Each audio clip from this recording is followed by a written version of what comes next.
Rick, we haven't seen many nights like this here tonight. What was your sense of what happened? Yeah, it's probably it's right up there as one of the worst games for us. LA, you could tell they wanted to win this hockey game. We just had a lot of guys had off nights tonight.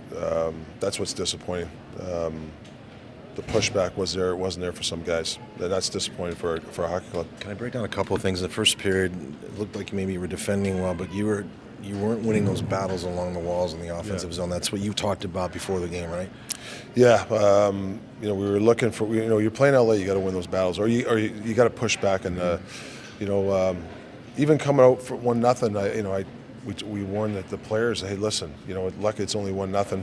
We didn't generate much chances in the first period. And that's what happens. You don't put their defense on heels. But there you are, 1-goal game, second period. You're on the power play. You're pressuring them, and then bam, a shorthand. That was a breaking point, wasn't it? Well, yeah, for sure. We had a couple of chances. Yep. We're having a tough time scoring right now, and then all of a sudden it's a couple of guys let a guy get behind, they score a goal. So yeah, that's a backbreaker, but it's still 2-0. You still should be able to at least stay competitive. But then there you were with the challenge and the 3-0 goal.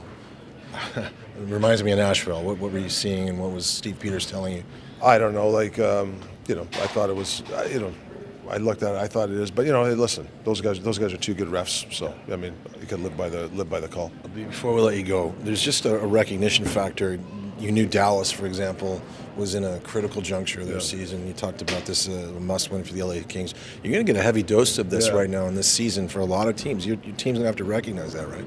Yeah, I said that before the second. You can't hide. We're going to play teams that they're going to scratch and claw. You're going to get the best of the best. And if you're not in a compete mode, and that's my job to get these guys to compete, you're going to get embarrassed.